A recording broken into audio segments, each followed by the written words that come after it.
You may think that you're a good multitasker, and you may think that that's something to be proud of, but what if I told you that it's not? If you have a paper due at midnight and you're watching your favorite TV show while also listening to your favorite songs and also writing this paper, you may think that you're good because you're a multitasker, and that's something that not a lot of people can do. But that's not always the worst thing, to not be able to multitask.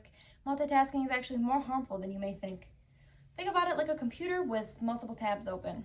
You can keep opening more tabs, but the more likely it is that the computer will crash and burn. What if I told you that it's sabotaging your mind, your performance, your memory, your relationships? If you care about yourself and you care about those around you, you need to hear this.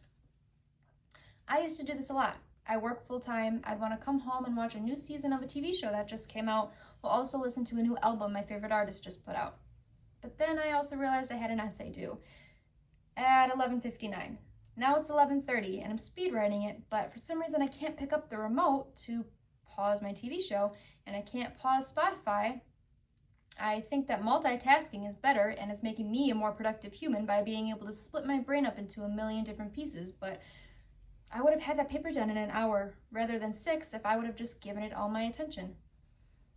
There's science behind how the brain works, and it's not helping us, it's draining us. So in this speech, let me convince you why it's not just ineffective, but it's also harmful to the brain to multitask, and what we can do instead to fix this. First is multitasking versus task switching. A study from Stanford University found that people who frequently multitask have more trouble filtering irrelevant information and experience reduced working memory.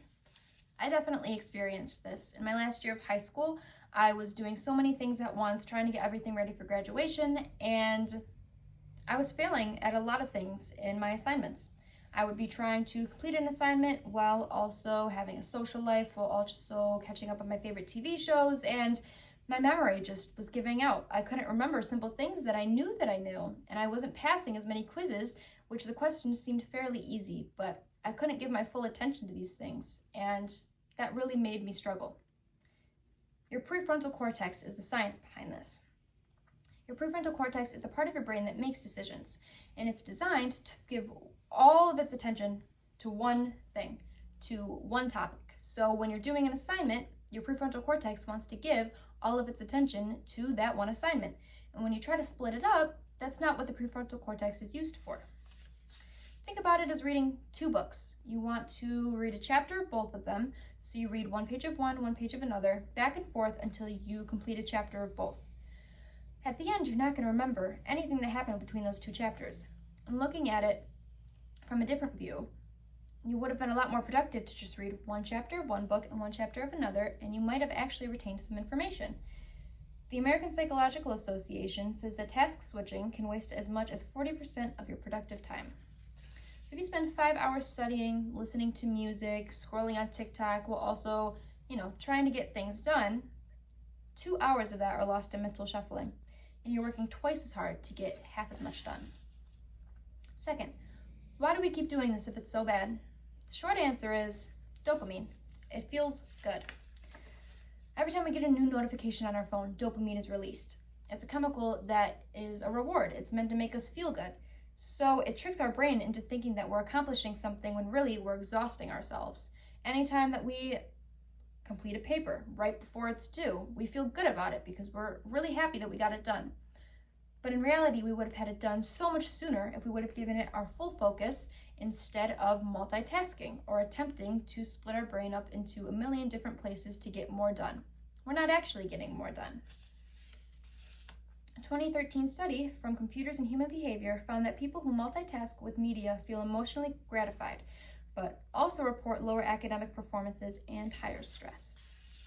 It's a bad habit and an emotional comfort blanket. You feel better when you're watching your favorite show in the background while writing a paper, but you're not giving either thing your full attention. I used to do this a lot more intensely, but it's hard to unlearn it. In the end result, I realized that when I would write these papers, I'd write 5 pages instead of 10. I knew I had more information in my brain, but I wasn't giving my full attention to this essay. I was giving it to TikTok and to the internet. Busyness versus effectiveness. Being busy is noise, and being effective is clarity. And clarity is when you are focused. Being busy is trying to do a million things at once while also completing one task. But being effective is putting down the phone, going in a quiet room, and spending 1 hour trying to complete something. That is clarity. You can juggle 3 things at once, but when you add a 4th, there's no knowing if you're going to crash and burn. So that's how you should look at it in the aspect of how our brain processes information.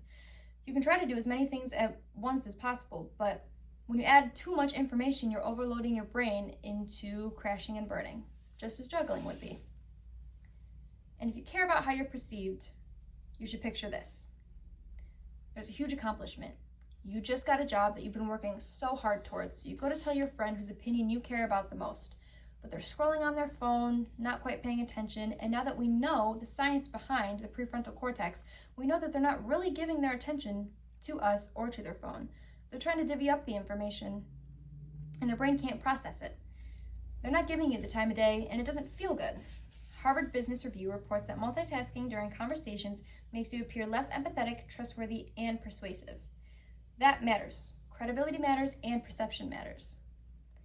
If you were in a Zoom meeting for business individuals and you need to look professional, and for some reason you're doing something off camera and nobody can quite tell what it is, it looks very unprofessional, and that's not something that you want.